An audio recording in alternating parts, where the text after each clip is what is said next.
समाधान क्या करेंगे? ऊपर ऊपर जाके आप अपना सिर्फ राजनीतिक करियर को मजबूत करने का एक लास्ट ट्राई आप इसमें कर रहे हैं, और जैसे ही वो समाधान पेपर लीक हुआ उस पे भी क्रॉस। उसके अलावा जो अभी आपका सीटेक बीटेक का जो अभी आपका बहाली को लेकर जो 28 दिसंबर को जो नोटिफिकेशन आ रहा था, उस पर भी कोई कहीं पे कोई समाधान आप 17 सालों में जब नहीं कर पाइएगा, अभी पदयात्रा करने से कुछ नहीं होगा। और देखिए, सही में अगर वो 17 साल काम करते विवेक, तो उनको पदयात्रा करने की ज़रूरत नहीं पड़ती। नमस्कार, आप देख रहे हैं बिहार वन न्यूज़। मैं विवेक रंजन। बता दें कि एक तरफ नीतीश कुमार सावधान यात्रा पर निकले हुए हैं, तो वहीं दूसरी तरफ जो देश के पीएम मटेरियल कहे जाते हैं राहुल गांधी, वो भारत जोड़ो यात्रा पर निकले हुए हैं। मेरे साथ अभी लोक जनशक्ति पार्टी रामविलास के प्रवक्ता देवजानी मित्रा जी हैं। ये मैडम, ये बताइए, एक तरफ सावधान यात्रा, एक तरफ भारत जोड़ो यात्रा, किस तरीके से दोनों यात्रा को देखती हैं? सबसे पहले तो देखिए, समाधान यात्रा में तो समाधान है ही नहीं। कम से कम हमारे ऑनरेबल सीएम इतना तो माने कि समाधान चाहिए। रेजोल्यूशन यात्रा का मतलब क्या होता है कि उनको पता है कि बहुत सारी ऐसी चीज़ें जिनको समाधान करना था, जो उन्होंने नहीं किया।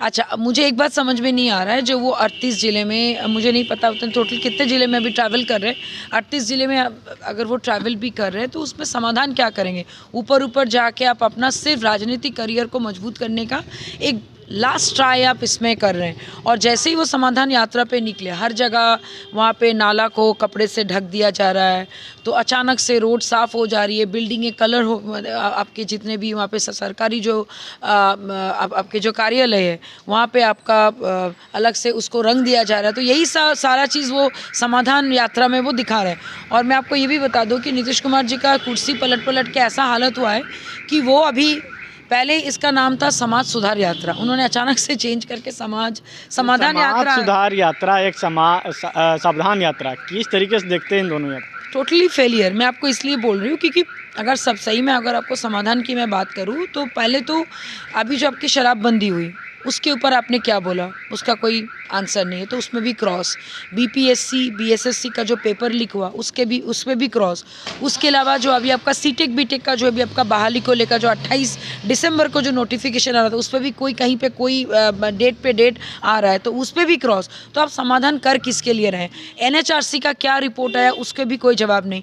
150 से जो अधिक लोग जो मौत के घाट गए बिकॉज ऑफ आपके शराब, उसका भी कोई आंसर नहीं। शराब बंद कहाँ से रहा है, उसका भी कोई आंसर नहीं। तो आप कर क्या रहे? समाधान आप 17 सालों में जब नहीं कर पाइएगा, अभी पदयात्रा करने से कुछ नहीं होगा। और देखिए, सही में अगर वो 17 साल काम करते विवेक, तो उनको पदयात्रा करने की ज़रूरत नहीं पड़ती। और रही बात भारत जोड़ो यात्रा की, सबसे बड़ी बात, वो PM material once upon a time थे कि नहीं थे, मुझे तो ये भी नहीं पता। राहुल गांधी का नाम अचानक से आपने बोला तो मुझे याद आया, अच्छा, राजीव गांधी के पुत्र हैं, हम लोग तो उनको वही जानते हैं। और उन्होंने अपना माने छवि ऐसे बना लिए हैं, या फिर बोली कि उन्होंने ऐसा काम किया है कि उनका नाम सुनते साथ ही एक मेमे दिमाग में आता है, जिसको हम लोग हमेशा पप्पू बोलते हैं।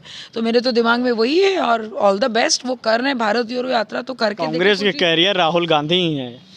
फिलहाल तो अपना करियर वो बनाएं, उसके बाद वो अपने पार्टी का करियर देखेंगे, मैं तो इतना ही बोलूँगी। अच्छा, एक तरफ जो चिराग पासवान को लेकर पढ़ाई पे सवाल खड़ा हो रहा है। एक निजी चैनल उन्होंने इंटरव्यू दिया था कि कहते हैं हम लोग बीटेक किए हुए हैं, लेकिन उनको जो थर्ड सेमेस्टर को लेकर सवाल खड़ा हो रहा है कि उनको थर्ड सेमेस्टर का हलफनामा चुनाव आयोग में दायर नहीं बोल रही हूँ। देखिए, कुछ ऐसे बेवकूफ़ नेता होते हैं ना, जो बिहार के राजनीति में, बिहार के मतलब कोई विकास से कोई मतलब ही नहीं है। And more over, Chirag Paswan ji के बारे में बात करेंगे तो कम से कम न्यूज़ वाले न्यूज़ तो चलाएंगे, इसीलिए वो अपने पब्लिसिटी के लिए ये सब कर रहे हैं। वो हमारे ऊपर क्वेश्चन मार्क नहीं उठा रहे हैं, ये सवाल का जवाब हम दें, यही वो चाहते हैं, और मुझे नहीं देना है, because I don't know him. कौन है वो, कहाँ से है, क्या करते हैं, उनका नाम भी नहीं सुना मैंने। तो ये सब मैंने न्यूज़ को तो हम पहले भी बोले थे, इसको हम लोग ट्रैश में डालते हैं, इसको ट्रैश फाइल समझिए। उनके तो न्यूज़ चलाइए मत। बोल तो रहे बेवकूफ़ लोग हैं, कुछ लोग बेवकूफ़ हैं जो इस टाइप के बात करके मेन मुद्दे से बातों को घुमा देते। जैसे चिराग पासवान को सेंट्रल में मिनिस्टर बनाने की बात चल रही है, क्या चाचा को हटाकर भतीजे को पद मिलेगी? ये तो मुझे नहीं पता कि किसी का वेलकम करने का मतलब ये कतई नहीं है कि आप किसी को घर से निकाल दें, नंबर 1। नंबर 2 ये है कि वो मंत्री कब बनेंगे नहीं बनेंगे, ये हम लोग थोड़ा देर और इंतज़ार कर लें, इसीलिए क्योंकि 2023 सबके लिए बहुत इम्पॉर्टेंट साल है, स्पेशली हमारे ऑनरेबल सीएम के लिए, क्योंकि उनका समाधान यात्रा 16 दिन के बाद उनका करियर का क्या होगा और हमारे राज्य के जनता उनके साथ कैसे पेश आएंगी, वो तब यात्रा के दौरान आप देख ही रहे कि लोग वहाँ पे उनको घेर के सवाल कर रहे हैं कि भाई हमें नौकरी चाहिए, रोजगार के बारे में बात कीजिए। तो फिलहाल तो अभी जो माहौल है बिहार के राजनीति का, वो बहुत ही एक डिफरेंट मोड़ ले चुका है, क्योंकि उनके अपने ही पार्टी में फूट डल गया है। तो कहीं ना कहीं समझिए कि नीतीश कुमार जी का करियर का ये लास्ट साल होगा जिसमें वो इतना घूम घूम के अभी पदयात्रा, इट्स गुड कि वो विंटर वेकेशन पे 16 दिन के टूर पे वो निकले हैं। ये उनके लिए अच्छा है क्योंकि ये उनका करियर का लास्ट पड़ाव है।